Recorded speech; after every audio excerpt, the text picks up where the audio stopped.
Welcome again to the Vantage Performance podcast. I'm Phil Dobbie, and this is our fourth episode looking at thriving in uncertainty.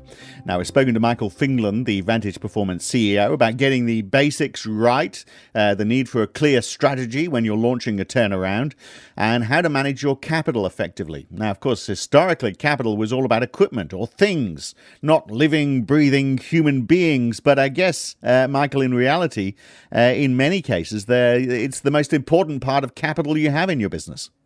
Yeah, they certainly are, Phil. Staff are critical with every business, but particularly during a period of crisis or underperformance or even a turnaround phase. Harder to manage the machines, of course. I mean, machines are far more predictable. I guess that is the issue. You've got to understand how to, because you're dealing with, a very diverse group of people normally, and trying to bring them all together, I guess, is the biggest challenge.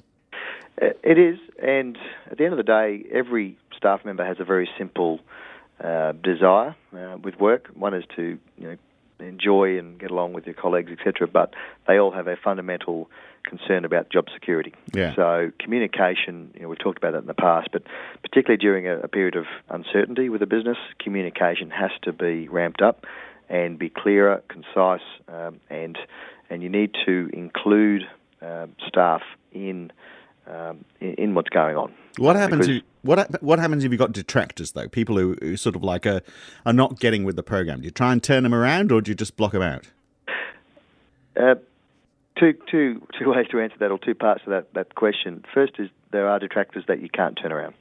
And they are people who, no matter what you try and do, you will waste your energy on them trying to get them to be supportive of the business. So really it's about encouraging them to work out, do they really want to be here or not, and encouraging them to move on if this is not a business that they are genuinely wanting to support. Right. But there are a lot of people who may appear as detractors, but they're just nervous and they're making noise because they're uncertain, and that's where a well-developed and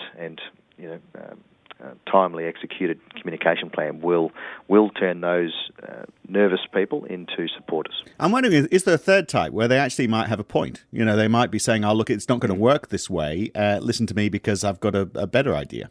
Yeah, the best advice you can give a management team when they're about to embark upon some major restructuring, whether it's looking at their manufacturing operations, their supply chain, whole of business brand, incorporate your staff, do some staff surveys, set up a staff committee, an employee committee to really understand what's going on in the business and use that as a vehicle to actually get some good ideas and thoughts from the workforce, because in 20 years of doing this, some of the best initiatives have actually come from the floor. Right. Okay. So some of those detractors, if you got to them early, they might be the reason for them being a detractor might have been because they just feel like they weren't being listened to in the first place. So if you address that, then that issue goes away, I guess. And definitely.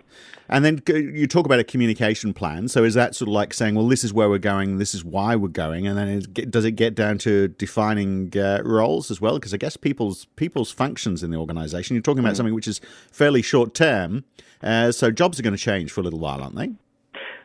They may do, but quite often we come into situations where clear roles, responsibilities are not clear across the organisation. So there needs to be a piece of work done to get that clarity and communicate that across the team.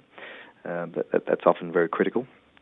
And the idea of having some sort of incentives as well, because, I mean, this might be a period of time where everyone's got to work that little bit harder to try and get over the hump, and some sort of reward, I guess, makes sense. To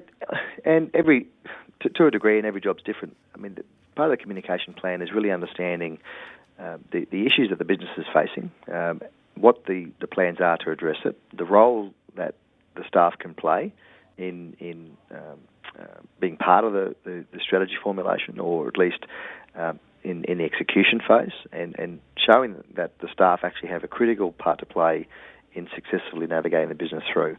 And often what we find is monetary rewards are actually not what they're after. They just want to be included and have a part to play, and they will work their ears off to deliver a better outcome. Because at the end of the day, in most businesses, they love being there. They just want to feel that they can contribute, and often they can contribute significantly if they're given the encouragement and the scope and the space.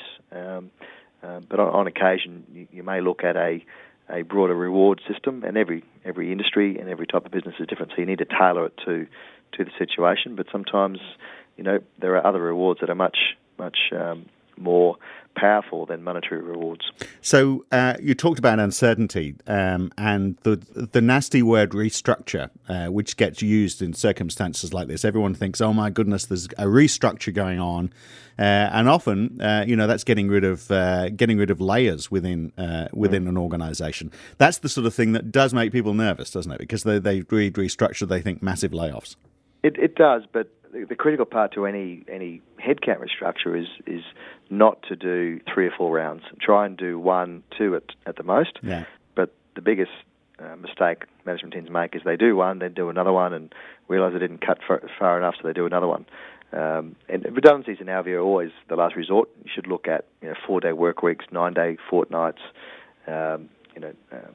other ways to reduce.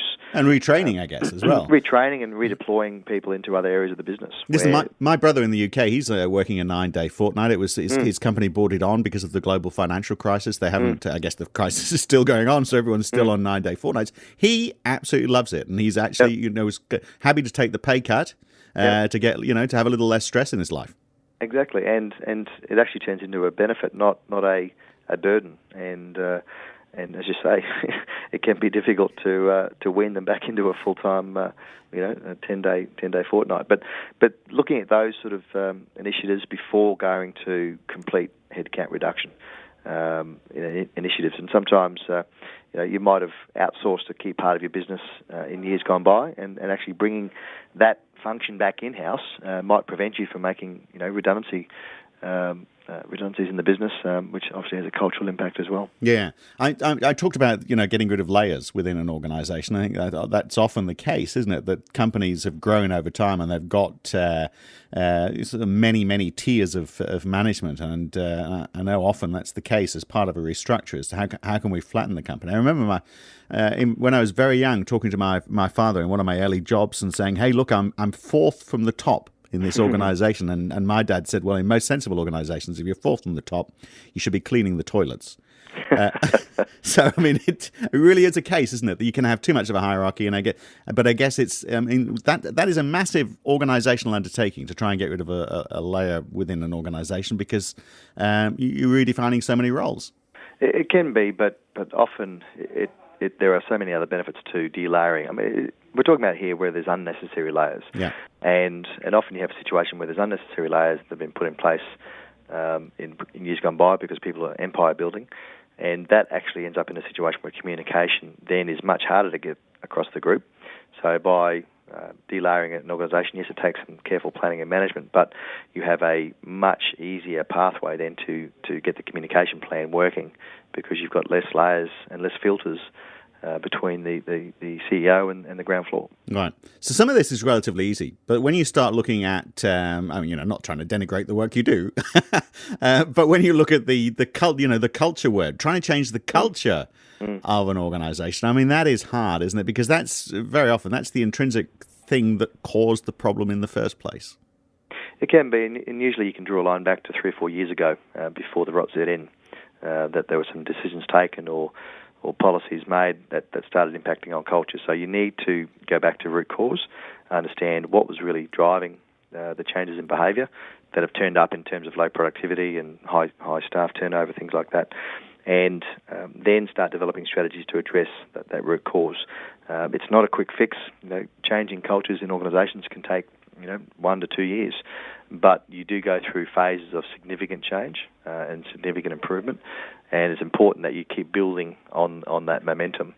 And as I said, it's not a quick fix, but you need to have a culture transformation plan in place for most turnarounds or restructures to make sure that motivation continues all the way through. And how does that manifest itself? Because the people who are working for the company, I mean, they're not going to change. I mean, you are who you are. So how, I mean, and you presumably want to keep most of them in the organisation. So if they're not changing, how is the organisation changing? How is it manifesting itself? Yeah, well, the critical bit is to understand why they're frustrated. Because the culture in any organisation is low because they're frustrated. And it's because they don't know their place in the business. It's because they don't get any communication. It might be because they're significantly unhappy with some decisions that were taken by management that might have been, they might have had merit, but because they were poorly communicated, the staff took the message the wrong way and thought they were being punished. So, in our experience, as long as you have a clearly communicated strategy for the business, and then that is cascaded down into the business as to what it means for the staff members, involve them in the process so they can genuinely feel that they can make a difference. Yeah. And that's what most staff want to do. They want to make a difference. They don't just want to turn up to work for 8 hours a day and just punch out items on a manufacturing line. They actually want to make a difference. Yeah. So the key to any cultural transformation project is identifying how the staff can make a difference, encouraging them to make a difference, and don't make it artificial. Right. Make it genuine, and often setting up, as I said before, an employee consultative committee is a key demonstrator of management's willingness to actually let staff have a role to play. And those management teams that do end up with a much stronger culture, a much more inclusive workforce, and therefore a more productive one. Yeah, they're going to work their derriere off, I believe, is the expression you used earlier on. So, who's going to drive this activity then? The actual program of activity. Does this fall into?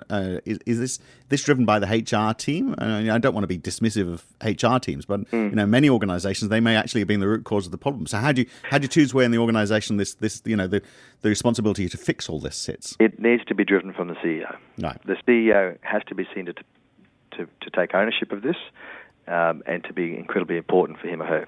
Now, the HR manager, director, or even a specialist consultant that might come in and help them devise a cultural transformation project, they are all tools.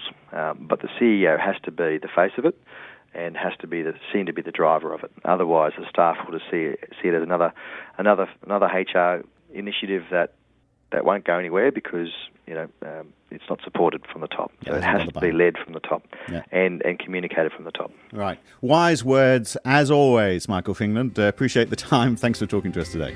Cheers, Phil.